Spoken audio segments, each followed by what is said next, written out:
राधे राधे दोस्तों, मेरे चैनल पे आप सबका बहुत बहुत स्वागत है और मेरी ओर से आप सबको बहुत बहुत शुभकामनाएं और ठाकुर जी की खूब खूब कृपा आप पे बनी रहे। आप हमेशा खुश रहें, सुखी रहें और समृद्ध रहें। तो कैसे पाएं काल सर्प दोष से छुटकारा? अगर सच में ही काल सर्प दोष की वजह से आप परेशान हो, किसी भी तरह से पाठ पूजा हवन यज्ञ करवा के भी छुटकारा नहीं पा रहे हो, या कहीं ना कहीं से आपको कोई भी रास्ता नहीं मिल रहा, कोई कार्य बन ही नहीं रहा। आपको पता है कि काल सर्प दोष की वजह से, देखो काल सर्प दोष होता है, एक योग होता है। तो योग होता है जो उच्च का काल सर्प दोष होता है, उसमें तो राजा फकीर से राजा बनने तक का मतलब जिनको होता है उनको राजपाट भी दे देता है। ऐसा नहीं है, कोई भी चीज़ पूरी तरह से नेगेटिव नहीं होती, वो कई बार हमारे जीवन में पॉजिटिव भी होती है। अगर काल सर्प नीच का हो तो उसे दोष बोला जाता है, अगर उच्च का हो तो उसे काल सर्प योग बोला जाता है।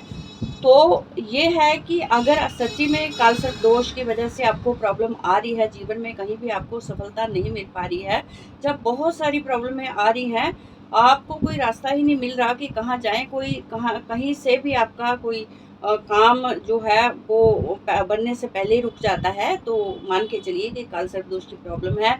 आप कहीं भी कुंडली विजिट करवाते हो या किसी को भी दिखाते हो तो सामने वाला कहता है कि आपके कुंडली में तो काल सर्प दोष है, इसकी वजह से आपका कोई कार्य नहीं बन पा रहा। तो ये चीज़ें सही भी हैं। आपको पता है राहु चलता है तो केतु भी चलता है, केतु चलता है राहु भी चलता है, क्योंकि एक दूसरे के सप्तम होते हैं। तो सप्तम जो ग्रह होते हैं एक दूसरे के साथ तो कनेक्टेड होते हैं, दृष्टि से भी होते हैं। तो राहु केतु तो आपको पता ही है कि अगर राहु है तो केतु का भी प्रभाव आपके ऊपर आएगा। तो आज मैं एक ऐसा आपको उपाय बताने वाली हूँ कि अगर आपको केतु की प्रॉब्लम है, राहु की प्रॉब्लम है, या आपको काल सर्प दोष है, तो आपको ये उपाय करना होगा। बिल्कुल सिंपल है, बिल्कुल ही इसमें कोई कठिन काम नहीं है, कोई जप तप नहीं है, कुछ भी नहीं है। एक सिंपल सा एक उपाय है, पर इसका मैंने देखा है कि बहुत ही अच्छा ये उपाय कार्य करता है। तो आप इसको करके लाभ ले सकते हो। तो आपको दोस्तों क्या करना है, पंचमी के दिन, जिस दिन पंचमी पड़े उस दिन तो आपने जरूर करना है। वैसे भी आप मंडे को भी कर सकते हो ये उपाय, मंडे को, सैटरडे को, पंचमी तिथि को तो आप जरूर करें ये उपाय। तो आपको क्या करना है कि मीठा दूध, कच्ची लस्सी लेनी है। कच्ची लस्सी होती है, आधा दूध कच्चा मिला लो और उसमें आधा पानी मिला लो, तो उसको बोलते हैं कच्ची लस्सी। तो उसमें थोड़ा सा आपको गुड़ डालना है, जो गुड़ वाली शक्कर डालनी है, मीठी कच्ची लस्सी होगी वो। और उसमें थोड़े से दाने आपको चावल के डालने हैं। और उसमें क्या मिलाना है आपको कि तिल, काले और सफ़ेद तिल, दोनों तिल मिला के उसमें लस्सी में दोनों तिल मिला के वो आपको शिवलिंग पे अर्पण करनी है। और शिवलिंग के ऊपर जो नाग देवता होते हैं ना, वहाँ से धार लगाते हुए कि ऐसी धार आपको लगानी है कि शिवलिंग के ऊपर गिरे। नाग देवता के ऊपर से धार लगाओगे तो शिवलिंग पे सीधा सीधा गिरेगी। तो आपको शिवलिंग पे चढ़ाना है और आपको ओम नमः शिवाय का जप करते रहना है मन ही मन में। कोई भी शिव का मंत्र आप कर लीजिए।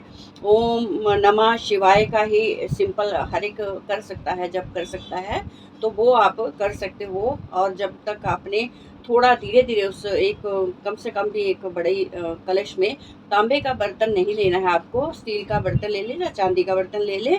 अगर चांदी का कोई कलश वगैरह है तो उसमें आप चढ़ा सकते हो, नहीं तो आप तांबे के बर्तन में चढ़ा सकते हो।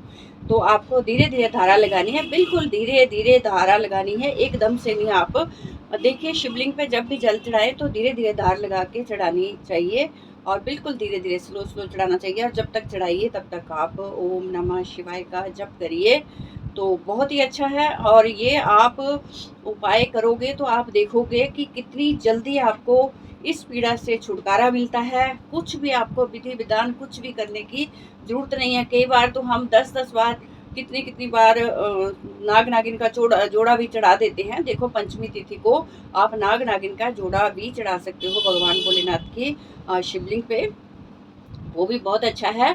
और आपको ध्यान रखना है कि एक शुक्ल पक्ष की, एक कृष्ण पक्ष की, 2 पंचमी तिथि आती है महीने में। तो आप दोनों पंचमी तिथि को ये उपाय आपको जरूर करना है। और अगर आप मंडे के दिन भी कर लेते हो तो कोई विचार नहीं है, मंडे के दिन भी आप कर सकते हो यही उपाय। तो आपको कम से कम आपको ये उपाय 11 बार या 21 बार करना है रेगुलर ही। तो आप देखोगे कि कितना आपको जल्दी रिलीफ मिलता है। अगर आपको राहु केतु की प्रॉब्लम है, चाहे शनि की पीड़ा है, राहु की, केतु की, ग्रहों की पीड़ा भी है, तो उससे भी आपको मुक्ति मिल जाती है। तो बहुत ही अच्छा उपाय है, और करके आप थोड़ा सा मन में संकल्प कर ले कि मुझे भोलेनाथ इस पीड़ा से मुझे मुक्ति चाहिए, इस पीड़ा से मुझे मुक्ति दिलाइए। तो आपको दीनहीन होकर प्रार्थना करनी है, और ये छोटा सा एक उपाय करना है, और इसको करते ही देखिए आपके जीवन में बदलाव आना शुरू हो जाएगा, और धीरे धीरे आपके काम भी बनने शुरू हो जाएंगे। बहुत ही अच्छा उपाय है। और हमेशा जिनको काल सर्प दोष की प्रॉब्लम है, तो पंचमी तिथि को तो नाग देवता की पूजा जरूर करें।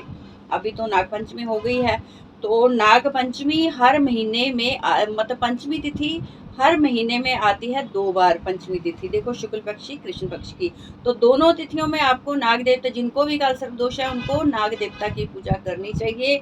भगवान भोलेनाथ की उस दिन विशेष पूजा, मीठी लस्सी बना लें, जैसे मैंने बोला है, आधा दूध ले लें, आधा पानी मिला लें, थोड़ा सा शक्कर या गुड़ डाल लें, और वो मीठी लस्सी बन जाती है।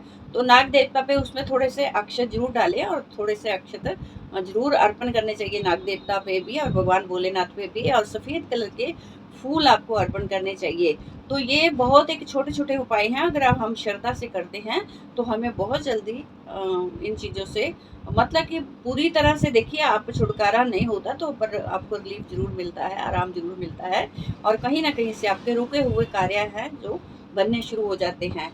और आपकी जो बिल्कुल ही आपकी जो बदनसीबी पीछा नहीं छोड़ रही है किसी चीज़ की वजह से। देखो, हर चीज़ की कोई ना कोई वजह होती है ना, कहते हैं पूर्व जन्म के हमारे कुछ कर्म हैं, जन्म जन्मांतर कृत पापम व्याधि रूपेण जयति तत् शांति जब तक होम इत्यादि। तो इन ऐसे काम करने से जो ये नियम बनाए हैं, जो पाठ पूजा पद्धति, ये चीज़ें बनाई हैं भगवान ने, तो इसीलिए बनाई है कि हमारे कष्टों का, हमारे कष्ट कम हो जाएं। जो हमने पाप किए हैं थोड़े बहुत तो कट जाए ना। देखो, अगर बंदा बीमार है तो डॉक्टर के पास जाता है, तो थोड़ा बहुत तो उसे रिलीफ मिलता है ना।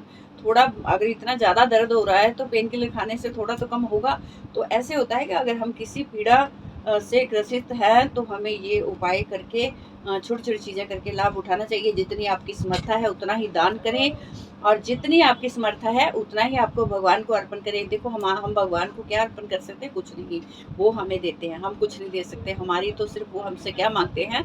भगवान एक चीज़ हमसे मांगते हैं कि अपनी श्रद्धा, अपनी भक्ति, अपना भाव, अपना प्रेम मुझे दे दो, बस मुझे कुछ नहीं चाहिए। तो उनको तो कुछ भी नहीं चाहिए, आप फल फूल पत्र कुछ भी चढ़ा दो, उनको कुछ नहीं चाहिए। जो तो आडंबर एक होता है कि जी मैं इतने का चढ़ा दूंगा, वहाँ इतना चढ़ावा चढ़ा दूंगा, उससे भगवान खुश नहीं होते, कभी नहीं होते। एक पत्ता चढ़ाने वाला भी भगवान को, तुलसी पत्र चढ़ाने वाला भी श्रद्धा से भगवान उसके ऊपर खुश हो जाते हैं। तो अगर आप छप्पन भोग बनवा लो, और टोकरे फलों के बनवा लो, बहुत सारी चीज़ें बनवा लो, चढ़ावा बनवा लो, और आप इस अहंकार के साथ भगवान के घर जाते हो कि मैं आपको अर्पण कर रहा हूँ। मैं क्या अर्पण कर रहा हूँ? क्या है आपके पास? क्या है हमारे पास? कुछ नहीं, हम कुछ अर्पण नहीं कर सकते। तो इस डब्बर में मत पड़िए, जो भी है श्रद्धा से तिल फूल भगवान को अर्पण, अपनी श्रद्धा अर्पण कर दीजिए। बाकी आपको कोई कुछ देना है तो किसी गरीब को दीजिए, किसी जरूरतमंद को दीजिए, उसकी मदद करिए, उसकी सहायता करिए, तो उसको दीजिए जिसको सच्ची में आपकी हेल्प की जरूरत है, उसको दें। भगवान को कुछ नहीं चाहिए आपसे। भगवान के घर जाना है तो आप हाथ में एक फूल लेके चले जाइए, बस श्रद्धा के साथ, वो वही सब क्या कर लेंगे।